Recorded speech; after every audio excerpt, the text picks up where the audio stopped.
So in a few weeks, we're gonna have ice off here in Northeast Ohio. And I don't know about you, but I've been itching to catch a bass this entire year. And so right now I'm putting together the lures and I'm gonna be going out in my kayak and I'm gonna be grabbing them. However, I wanted to break them down for you. And so I broke them down to 2 different temperature categories, below 50 degrees, and then I start changing up the lure arsenal a bit. Whenever we hit the 50 to 55 degrees, let me walk you through those. And let's start off with one of my favorite lures, which is going to be the blade bait. This guy right here. Now, the blade bait is one of those that I think is like a sleeper lure. Not a lot of people utilize the blade bait because they usually just use the lipless crankbait. However, this is going to be deadly in early spring. Pre-spawn bass, cold, deep water bass are going to love this. Now, there's 3 ways I typically fish the blade bait. Now, I'm not going to be doing this now, but you can just throw it out and do a retrieve, and it's going to have a really tight wobble. And as you can see, there's 4 different connection points where you can tie your line to. So on the front, you're gonna have a really tight wobble. On the back, you're gonna have a little bit more wider wobble. I usually keep it in the middle too. Sometimes you're only given 3 options. But nonetheless, I'm not casting out and retrieving in sub 50 degree water. What I'm typically doing is one of 2 things. I'm either gonna be doing vertical jigging, so I'll locate the bait fish or I locate some bass hugging the bottom and I'll be on top of them with my kayak because I've identified that with my electronics. And I just go down and essentially what I'll do is lift it like a foot or 2. You'll feel the wobble. Let it fall. Let it fall. And usually on that falls when you get them to snatch it. Now, one of my favorite ways to fish the blade bait is to yo-yo it back. So I don't know if you guys call that in your neck of the woods yo-yoing. We essentially throw it out. This thing is going off the bottom, falling versus the vertical jigging. So I've had the most luck with yo-yoing, and so hopefully if you don't have this tied on or you don't even own one, I know a lot of anglers don't even own one, you're gonna wanna grab one of these. So what I'm gonna throw this on depends on how big this thing is. I got some monster one of these guys, let me see. These rod sleeves are awesome, by the way. Check it out. I got some discount codes on my website, wendellfishing.com. You can get 10% off. All right, so blade baits can be monstrous as well. This is so big and so heavy, I actually throw it on my bait casting reel. So when it is small, I'm getting my spinning reel and rod set up, and I'm usually using around 8-pound of fluorocarbon to fish this sleeper lure. Now I know some anglers won't use straight fluorocarbon. They might use a 10-pound braided main line and then put a fluorocarbon leader. It's completely up to you. Let's move into bait number 2, which is gonna be my big swim baits. Up here in Northeast Ohio, a lot of lakes I fish have massive gizzard shad. I mean, they are monsters. Because a lot of times I'll find them on my electronics, I'll rip a jerkbait through there and I'll snag a few, and here's actually a few pictures of them. But because I know that these bait fish are in the lakes that I fish, I am going to try to match that fish with these lures, and I've had a lot of luck with this guy right here, which is going to be the Mega Bass Mag Draft. This is going to be the 8-inch.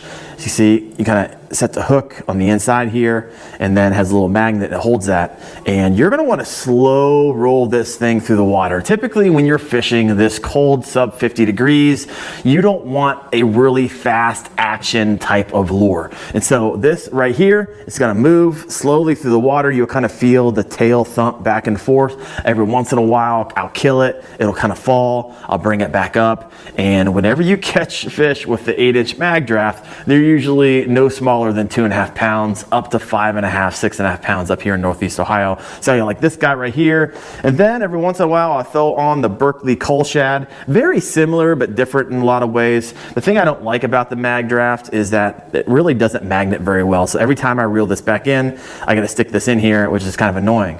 However, in the Berkeley coal shad, they have a little clip here, and so this never gets out of the way, and so I'm a big fan of that. However, I don't like the action as much on the Berkeley coal shad, even though I will still throw it. And then I'm going to be adding into my arsenal, I just picked this up a few months ago, my buddy gave it to, which can be the Buka Baits trick shad. So this guy is kind of hard bait, and I'm looking forward to throwing this guy. This is the threadfin-tastic color, and I think we have a lot of threadfin up here in Northeast Ohio in the lakes I fish. So I'll probably have this hooked on for sure, and one of the other 2 on a different rod and reel. Now I almost forgot, although they make an 8-inch mag draft, they also make a smaller 6-inch mag draft and a larger 10-inch mag draft. So I've been fishing this a little bit, still have yet to catch a monster on this, but I will still be throwing it until I get one to bite this bad boy. So right now that 8-inch is perfect for where I fish.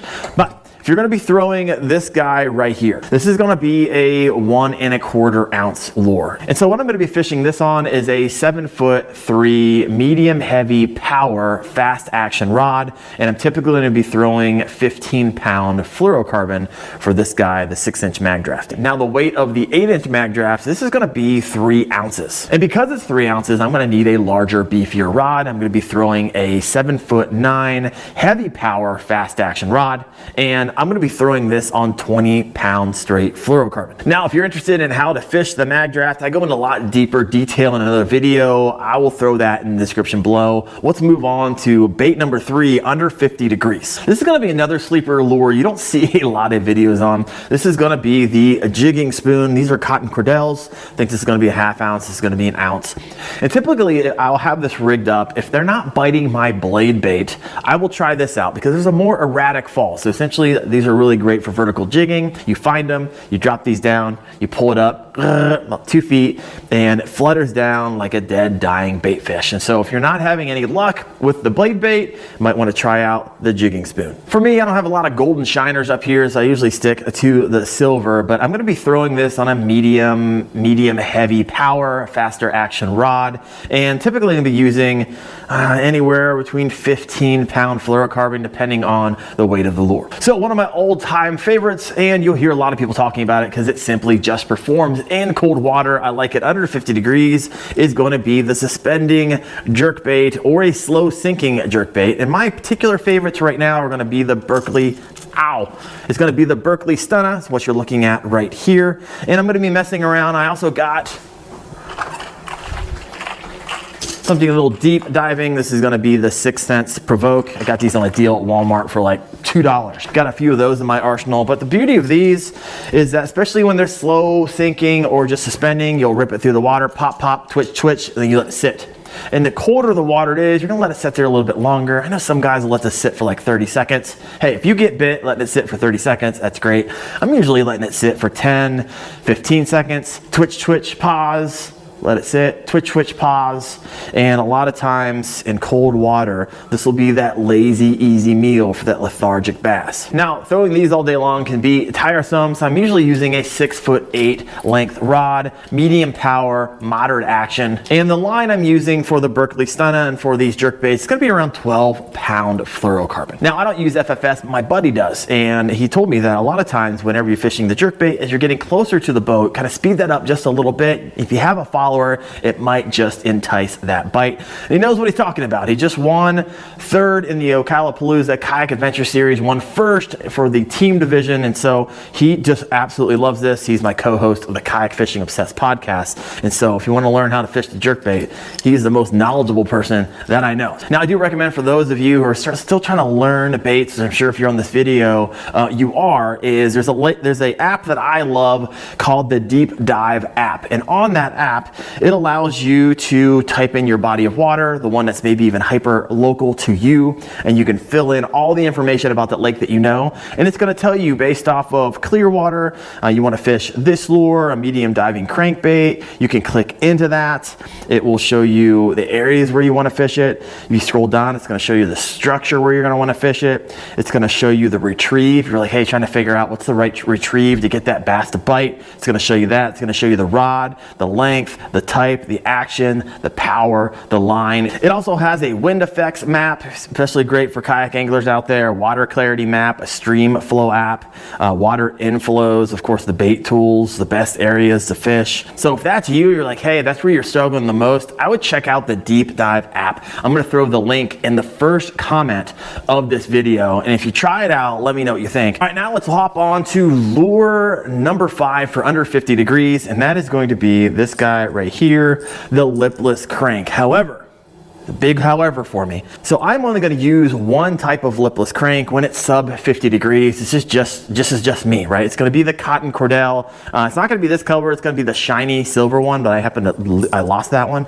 And the reason I like this one over, let's say, the Strike King Red-Eyed Shad or like a Berkley War Pig. Now, as you get into some of these type of lipless cranks, these are a lot heavier, and I don't like they just fall too fast for me, and so the cotton cordell is a lot lighter, and I kind of utilize it like I would a blade bait or I would that jigging spoon. And so I'm gonna let that fall, I'm gonna pull it up, and let this thing erratically fall to the bottom. And being that it's so light, it stays kind of in that water column a little bit longer before it falls to the bottom. Maybe it's in mud, and I just pull that back out. And so I love that just it stays just a little bit longer in the water column. So the cotton cordell lipless crankbaits are my favorite. Now with these, I'm going to throw them on the same thing I would the blade bait, right? This is going to be 8-pound fluorocarbon, typically on a spinning reel setup, and boom. And just so you guys know, I'll be throwing all of these lures in the description below, so you can go check those out. So now let's talk about the 50 to 55 degree range, and this is where bass actually become a lot more active, right in this range here.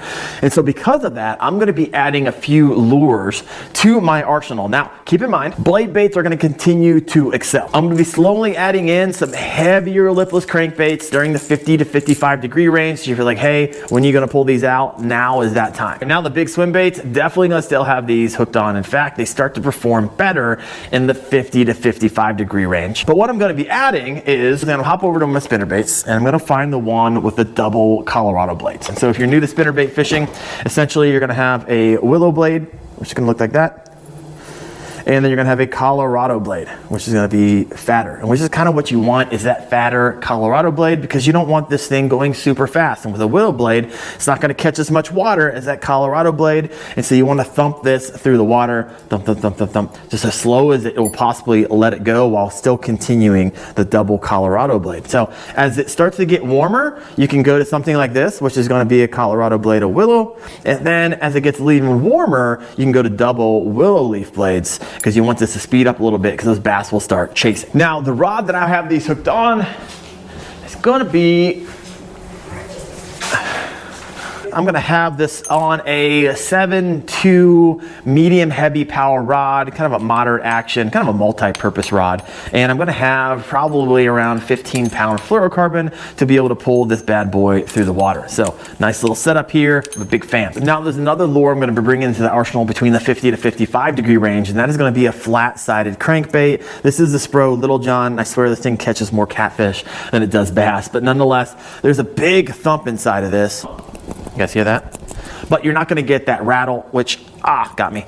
And so I like this one, but I'll also, this is a KVD 1.5. This is going to be their watermelon crawl. This is another one that does really, really well. Now the key with fishing these guys is to go super slow. I mean, painfully slow. So if you're used to fishing in the summer and you're like, hey, I'm going to try to get out there in March after ice off, you are just going to want to speed this through the water. And I highly recommend do not do that. I mean, painfully so. Throw this out just enough to get this thing vibrating back and forth and just wait for that bite. All right, guys, some of my final thoughts. The key to dominating ice off fishing is really understanding how bass transition from deep winter patterns to pre-spawn aggression. So under 50 degrees, think deep, slow and subtle. These are going to be your bigger, slower swim baits. It's going to be your lighter lipless cranks, your blade baits, your jerk baits, and your jigging spoons. Now in the 50 to 55 degrees, bass start waking up. Keep your early season staples, but add in a crankbait or a slow working spinner bait like these guys. You can start getting into your heavier lipless crankbaits right here.